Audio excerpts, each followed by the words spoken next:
सभी को मेरा प्रणाम। सभी गुरुजन संस्कार भारती का बहुत बहुत धन्यवाद इस सुंदर आयोजन के लिए। जो मैं समझती हूँ कि इस तरह के आयोजन हमारे राष्ट्र को फिर से एक बार चरित्र निर्माण की ओर ले जा सकते हैं, जिसकी हमें बहुत आवश्यकता है, अत्यंत आवश्यकता है। इसलिए इस सुंदर कार्यक्रम के लिए भी संस्कार भारती का मैं बहुत बहुत अभिनंदन करती हूँ और इस तरह के आयोजन करते रहें ये कामना करती हूँ।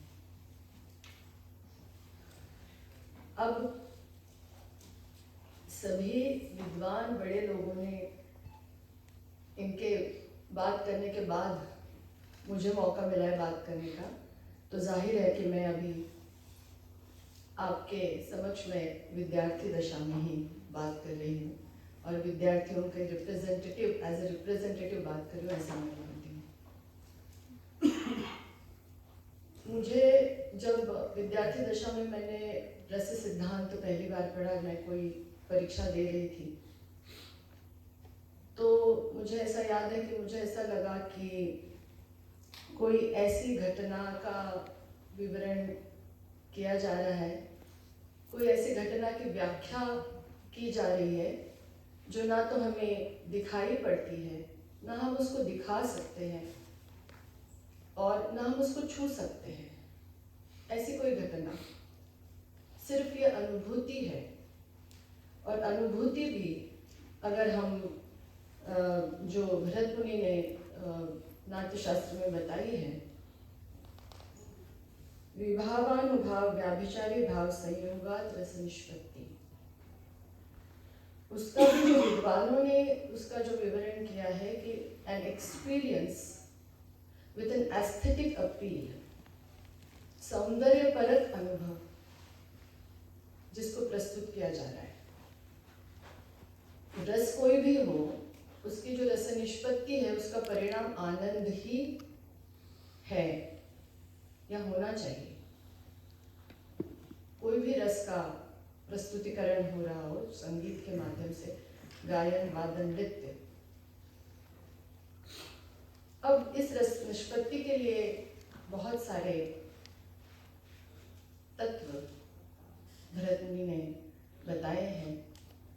ये पूरा जो उनका जो एक जो चेष्टा है ये अपने आप में ही बहुत अलौकिक है और नाट्यशास्त्र को माना जाता है कि इस तरह का ये पहला ग्रंथ है और उसके बाद जितने भी ग्रंथ हुए उनका कहीं ना कहीं स्रोत नाट्यशास्त्र ही माना जाएगा। अब मैं एक कथक नर्तक हूँ और मेरे लिए नाट्यशास्त्र कैसे महत्व रखता है और इसमें जो भी सूत्र बताए या तत्व बताए वो ये मेरे लिए कैसे महत्व रखते हैं, क्योंकि नाट्यशास्त्र में गायन वादन नृत्य ये नाटक का एक भाग मान के उसका विवरण है।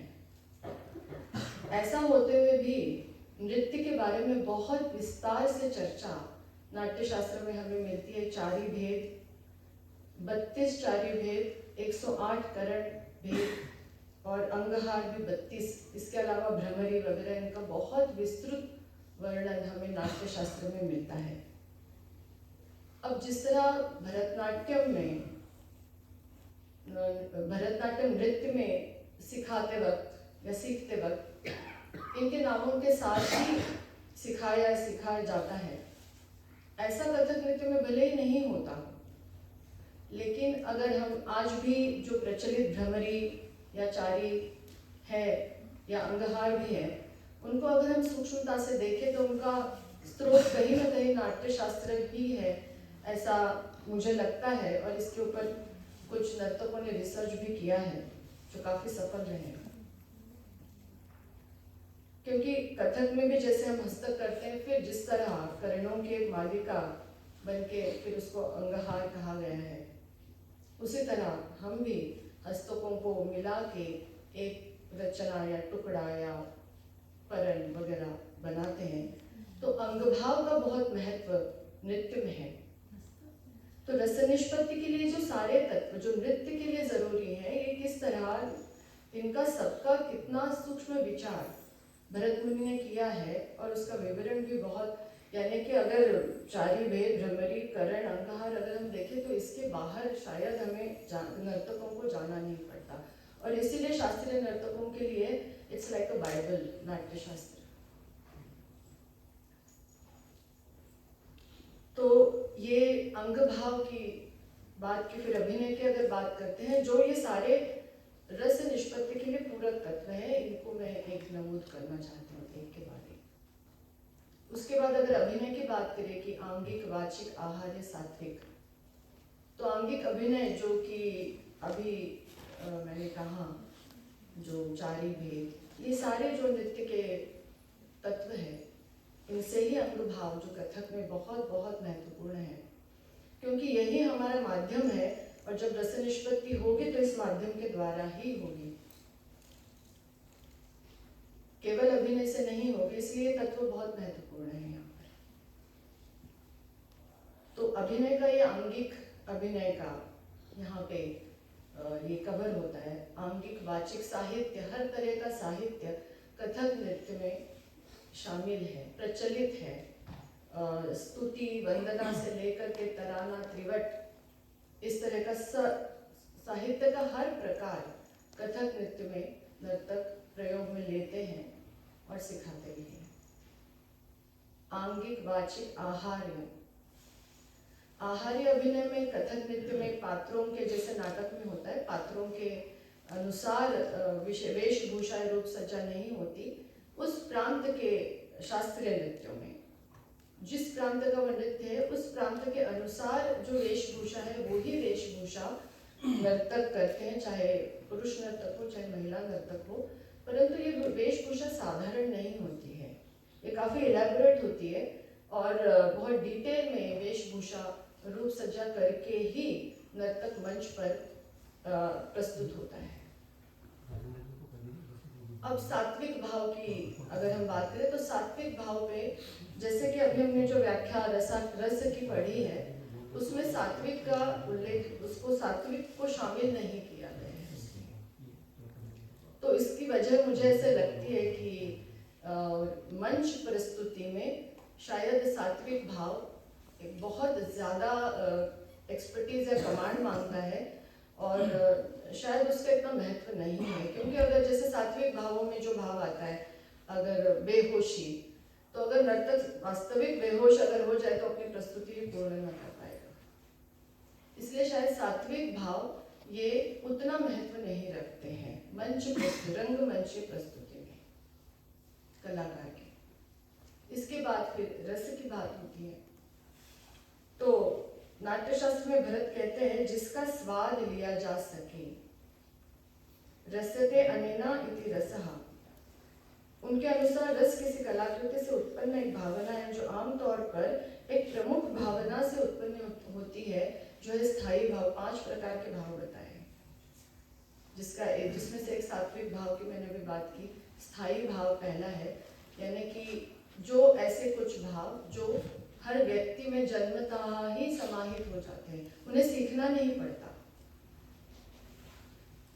इसके बाद संचारी भाव भी है, जो बदलते रहते हैं अभिनय करते वक्त, जो बहुत सूक्ष्म गतिशील है, स्थिर नहीं है, बहुत देर तक टिकते नहीं है, वो बदलते रहते हैं। 33 प्रकार के संचारी भाव नाट्यशास्त्र में बताए, जिसके बाहर जाने की शायद आवश्यकता ही ना पड़े, किंतु हो भी सकते हैं, क्योंकि संचारी भाव ये हर एक कलाकार के ऊपर निर्भर है।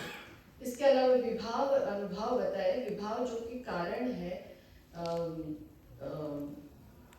रस निष्पत्ति, भाव उत्पन्न करने के कारण है। यानी कि जैसे कि बगीचा, सुंदर बगीचा, तो सुंदर बगीचे में जाके प्रेम भावना उत्पन्न हो सकती है, या उसमें आलंबन और उद्दीपन, ऐसे 2 प्रकार बताए हैं, जिसमें आलंबन नायक नायिका। नायक सुंदर बगीचे में जाके नायिका को देखता है तो प्रेम भावना उत्पन्न हो सकती है, ये है विभाव। और अनुभाव ये है कि कहीं कोई हम दुर्घटना या इस तरह का, या कोई व्यक्ति का शोक देखकर हमें भी दुख की जागरूक होना। तो ये जो सारे तत्व बताए हैं भरत मुनि ने, ये रस निष्पत्ति की पुष्टि करते हैं, पोषक तत्व है। इन सब के बिना रस निष्पत्ति संभव नहीं है, क्योंकि रस निष्पत्ति एक सौंदर्यपरक अनुभव है। अगर हम रास्ते चलते दुर्घटना देख लेते हैं और उनके आप्तजन वहां रो रहे हैं, उनको देख के हमें भी दुख होता है, वहां रस निष्पत्ति नहीं हो रही। रस निष्पत्ति मंचीय प्रस्तुतिकरण में ये एक आगे जाके इसमें एक दो मत, जिसके बारे में भी मैं थोड़ी सी बात करना चाहूंगी और विद्वानों का भी मत जानना चाहूंगी। तो इस तरह से फिर रस के भी प्रकार बताए, जिसमें स्थायी भाव हर रस का बताया है। मूलतः जैसे कि सभी ने बताया है कि 8 रस नाट्य शास्त्र में दिए, प्रत्येक का एक स्थायी भाव बताया है। जैसे कि पहला रस है जिसको रस राज कहते हैं, श्रृंगार रस, उसका स्थायी भाव है रति प्रेम। फिर हास्य, खुशी या हंसी। उसके बाद वीर, उत्साह। उसके बाद अद्भुत, आश्चर्य। और भयानक, भय। रौद्र, क्रोध। विभत्स, घृणा। करुणा। इस तरह के ये सभी भाव और उनके रस और उनके स्थायी भाव बताए हैं। ये तत्व जो है सारे रस निष्पत्ति की, रस की पुष्टि करते हैं। इनके आधार से ही मंच पर या प्रस्तुति में रस निष्पत्ति होती है। कई विद्वानों ने अपने अपने मत रस सिद्धांत पर दिए, पर सबसे लोकप्रिय और सर्वमान्य है अभिनव गुप्त का अभिव्यक्तिवाद, जिसमें कुछ महत्वपूर्ण तत्व मैंने पाए। काश्मीर का शैव दर्शन का आभासवादी दृष्टिकोण। विभावादिक होते हैं व्यंजक और रस होता है व्यंग्य। सबसे महत्वपूर्ण सरहृदय के हृदय में भाव वासना स्थित होने का महत्व। रस निष्पत्ति तभी संभव है जब दर्शक सहृदय हो, संवेदनशील हो।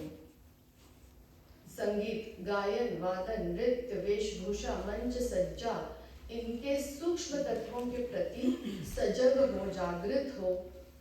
ऐसी स्थिति में जब वो कलाकार के साथ, जो कलाकार कहना चाह रहा है, प्रस्तुत कर रहा है, उसके साथ जब जुड़ने की स्थिति में उनका मन, बुद्धि, विचार हो, तब रस की निष्पत्ति होती है। मुझे नर्तक होने के नाते इस तत्व का सबसे ज़्यादा अनुभव मुझे लगता है कि ये तत्व सबसे ज़्यादा महत्वपूर्ण परफॉर्मिंग आर्ट्स में मुझे मालूम होता है। और एक तत्व बताते हैं, ललित कलाओं के अनुभूति के अवसर पर प्रत्येक वस्तु केवल साधारण यानी संबंध रहित रूप में लेने पर ही रस की अभिव्यक्ति होगी। हम कलाकार खुद उसमें डूब के प्रस्तुति करेगा, लेकिन वो खुद वो बन नहीं सकता है। उसको अपने आप को उससे संबंध रहित वो खुद उस सिचुएशन में उस सिचुएशन खुद ही ना बन जाए, क्योंकि उसको आगे से आगे प्रस्तुति करनी है, तभी जाके फिर वो रस निष्पत्ति होने वाली है। इसके अलावा डॉक्टर ब्रज वल्लभ मिश्र जी कहते हैं, तत्र विभावानुभाव व्याभिचारी संयोगात् रस निष्पत्ति। रंग भूमि पर विभाव, अनुभाव और संचारी भावों के संयोग से रस निष्पत्ति होती। रंग भूमि पर, तत्र, वहां पर, रंगभूमि शब्द नहीं है यहाँ पर, तत्र इसका विद्वानों ने जो वो किया है, अनुमान लगाया है, वो रंगभूमि ही है, क्योंकि ये सारी रंगमंच कलाओं की ही बात हो रही है। आगे जाकर तैत्तरीय उपनिषद में कहा गया है, रसो वै सहा। आगे जाकर मतलब ये तो कहा पहले ही गया है। रसम येवायम लब्ध्वानंदी भवति। परमात्मा ही रस रूप आनंद है। जहाँ रजस तमस भाव दब जाते हैं और सात्विक भाव का उदय होता है, इस तरह जो इस रस को पा लेता है वही आनंदमय बन जाता है। इसलिए परिणाम जो है वो आनंद स्वरूप ही होना चाहिए, रस कोई भी हो। रस निष्पत्ति तभी संभव है जब इन सारे तत्वों के, पोषक तत्वों को लेते हुए कलाकार प्रस्तुति करता है और उसमें एक आनंद की अनुभूति। जैसा कि मुझे याद है कि पंडित बिरजू महाराज जी जो प्रस्तुति करते थे, शेष फण डग मग्यो, यहाँ पे वैसे देखा जाए तो रस भयानक, रौद्र और वीर रसों का ही इसमें ये वो है मिश्रण, परंतु अनुभूति तो आनंद की होती थी अंततः जब वो प्रस्तुत करते थे।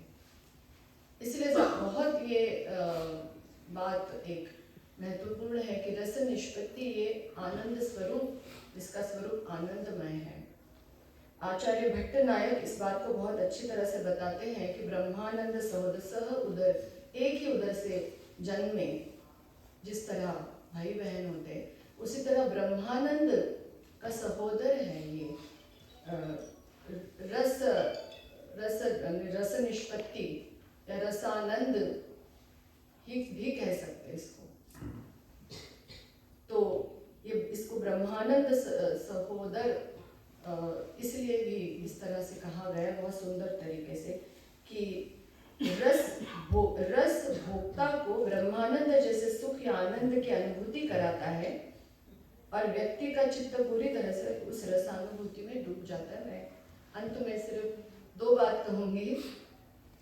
इसमें जो एक कुछ मत जो मैं जानना भी चाहूँगी विद्वानों से, कि एक मत ये है कि रस निष्पत्ति केवल दर्शकों में ही होती है और कलाकार में नहीं होती, और दूसरा मत ये है कि कलाकार में रस निष्पत्ति पहले होना आवश्यक है और तभी वो दर्शकों में ट्रांसमिट होती है। ये दोनों मत हमें देखने को मिलते हैं, विद्वानों ने अपने अपने ग्रंथों में बताए हैं। लेकिन मेरा जो अनुभव ये है कि जब कलाकार में रस निष्पत्ति होती है तभी वो उसको ट्रांसमिट कर सकता है। रस शब्द की कोई व्याख्या, रस जैसा कि हम कहते हैं जूस है, मिठास, कितनी मिठास, इसका कैसे हम बयां करें, ये तो अनुभव है। तो जब तक अनुभव कलाकार को नहीं हो, मुझे मुश्किल लगता है कि वो दर्शकों में भी कैसे पहुंचेगा, ट्रांसमिट होगा। तो ये कुछ बातें मैंने महत्वपूर्ण बता के यहाँ रखने की कोशिश की है।